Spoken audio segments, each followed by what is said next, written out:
नमस्कार, मैं हूं अंकुर और आप देख रहे हैं सत्य हिंदी का न्यूज बुलेटिन। एक नजर अब तक की सुर्खियों पर। सुप्रीम कोर्ट ने वक्फ संशोधन अधिनियम पर रोक लगाने की मांग वाली याचिका पर फैसला सुरक्षित रख लिया है। इस कानून में वक्फ संपत्तियों से जुड़े नियमों में बदलाव किए गए हैं। याचिकाकर्ताओं का कहना है कि यह कानून वक्फ बोर्ड के अधिकारों को प्रभावित कर सकता है। कोर्ट ने दोनों पक्षों की दलीलें सुनने के बाद अपना फैसला बाद में सुनाने का फैसला किया। वक्फ संशोधन कानून 2025 को चुनौती देने वाले याचिकाकर्ताओं ने सुप्रीम कोर्ट में कहा कि 200 साल पहले कोई जमीन दी गई तो अब सरकार उसे वापस कैसे मांग सकती है। ऐसे तो क्या लखनऊ का इमामबाड़ा भी वापस लेंगे। सीजे गवी ने उनकी दलील पर बात कही। उन्होंने नए कानून में संपत्ति और वक्फ बाय यूजर के रजिस्ट्रेशन को अनिवार्य करने पर आपत्ति जताई है। उनका एक तो ये कहना है कि इतने पुराने दस्तावेज कहाँ से आएंगे और अगर दस्तावेज नहीं होंगे तो संपत्ति विवादित हो जाएगी और इससे वक्फ का कब्जा समाप्त हो जाएगा। कपिल सिब्बल ने कहा कि मुस्लिम समुदाय सरकार के पास गया और उन्होंने कहा कि हमें कब्रिस्तान चाहिए और उनको जमीन दे दी गई। उन्होंने कहा कि अब 200 साल बीत गए और सरकार कह रही है कि हमारी जमीन वापस करो। कब्रिस्तान इस तरह वापस नहीं लिए जा सकते। कपिल सिब्बल ने कोर्ट से कहा कि सोच कर देखिए, कल को लखनऊ के इमामबाड़े को लेकर भी ऐसा हो, ये तो बहुत बड़ी बात है।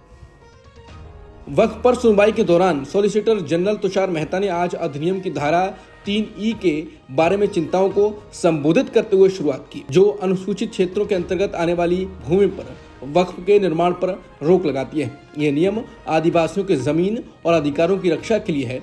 सीजे गवी ने पूछा कि यह नियम क्यों बनाया गया है। मेहता ने बताया कि वक्फ संपत्ति स्थायी होती है जिससे आदिवासियों के अधिकारों को नुकसान हो सकता है। उन्होंने कहा कि जेपीसी के अनुसार आदिवासी इस्लाम अपना सकते हैं लेकिन उनकी संस्कृति अलग है।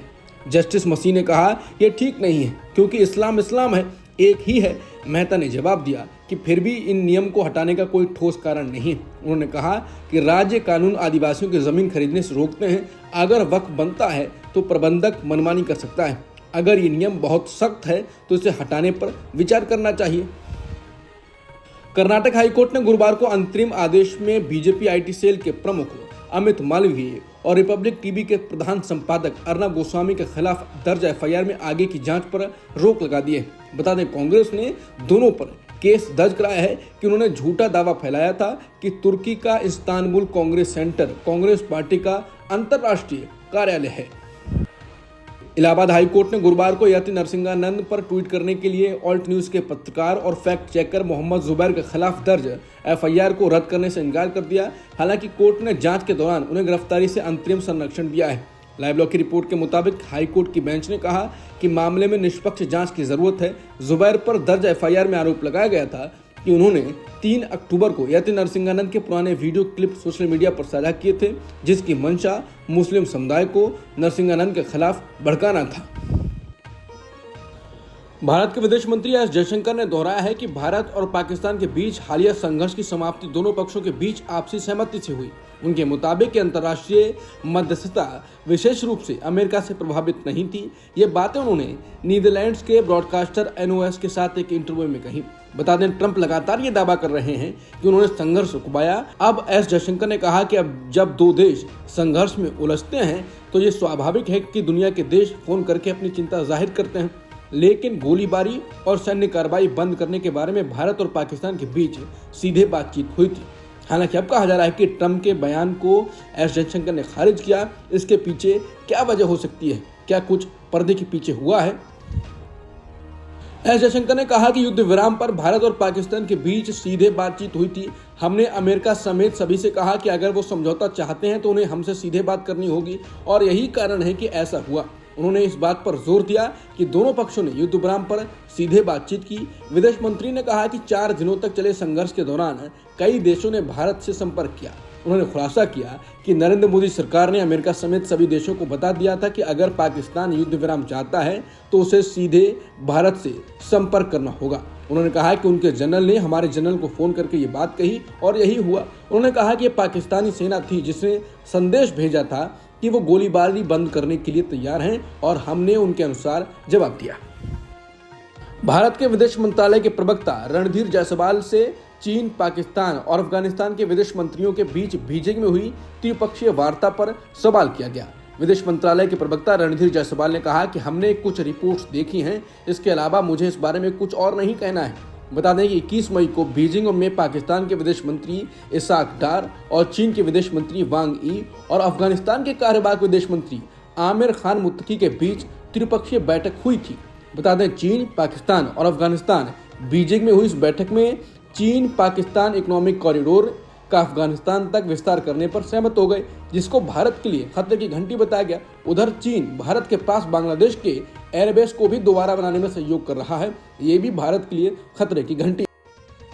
भारत के विदेश मंत्रालय ने तुर्की पर बयान दिया है। भारत के विदेश मंत्रालय के प्रवक्ता ने कहा कि हम तो तुर्की से उम्मीद करते हैं कि वो पाकिस्तान को बोले कि वो अपने आतंकवाद के खिलाफ समर्थन को खत्म करे। रिश्ते तो तभी बन सकते हैं जब हर देश एक दूसरे प्रति संवेदनशील रहे।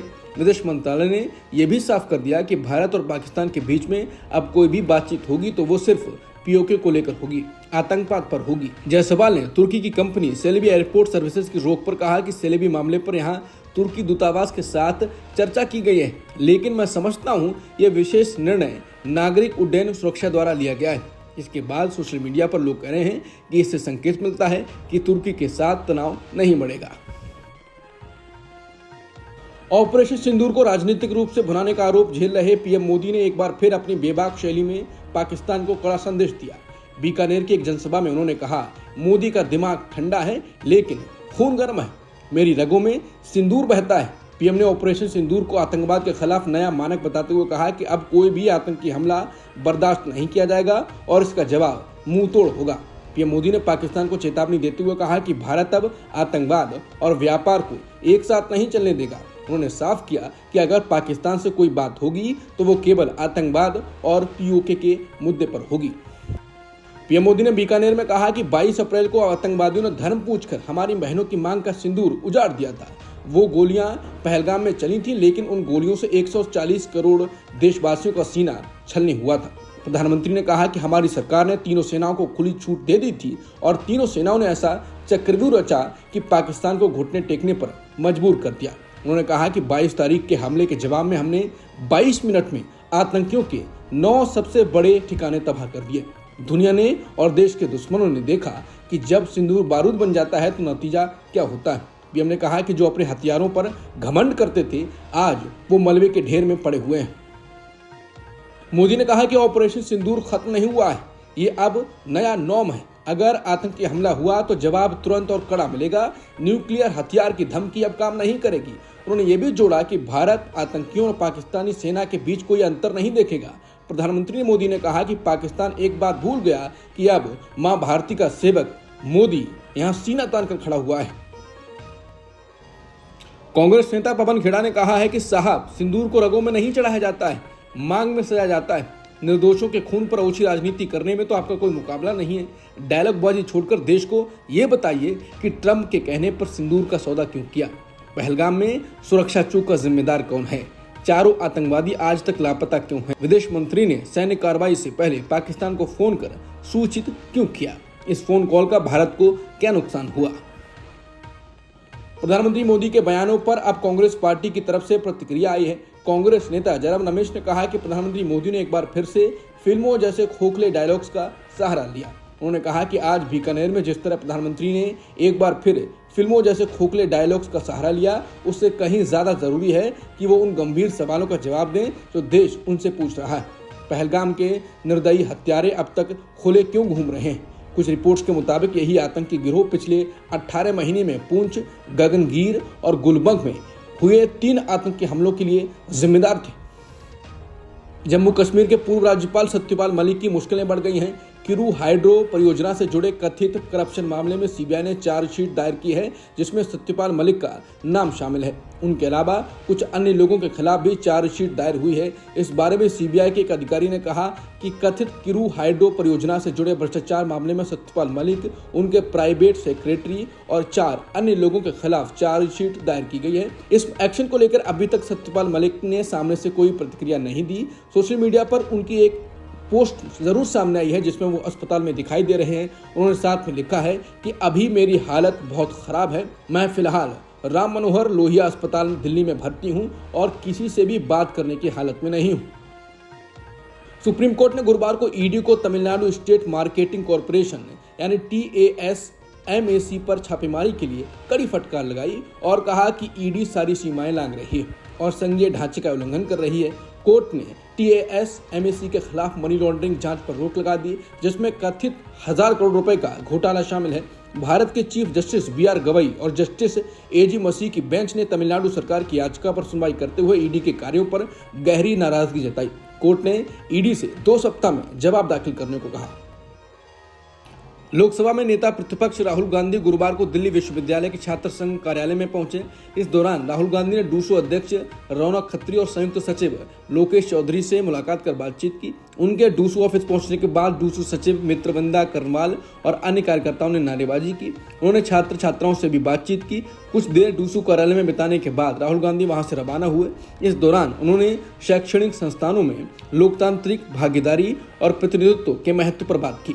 साथ ही दिल्ली विश्वविद्यालय के युवाओं को डॉक्टर बीआर अम्बेडकर के संदेश शिक्षित करो, आंदोलन करो और संगठित हो से प्रेरणा लेते हुए एक समावेशी और न्यायपूर्ण शैक्षणिक तंत्र बनाने के लिए प्रोत्साहित किया।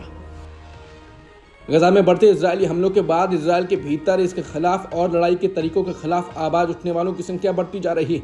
अब वामपंथी राजनेता और इजरायल डिफेंस फोर्स के पूर्व डिप्टी कमांडर यायर गोलान ने कहा कि अगर हम एक समझदार देश की तरह बर्ताव करना शुरू नहीं करते हैं तो इजरायल भी एक बहिष्कृत देश बन जाएगा, जैसा कभी दक्षिण अफ्रीका था। उन्होंने कहा कि एक समझदार देश नागरिकों के विरुद्ध युद्ध नहीं छेड़ता, शौक के लिए बच्चों की हत्या नहीं करता और जनसंख्या कम करने का लक्ष्य नहीं रखता। हालांकि इजरायल के प्रधानमंत्री बेन्यामिन नेतन्याहू ने पलटवार करते हुए इन टिप्पणियों को अपमान बताया।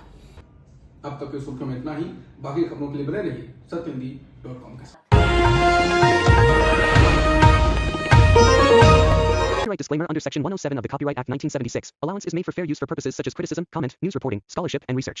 Fair use is a use permitted by copyright statute that might otherwise be infringing.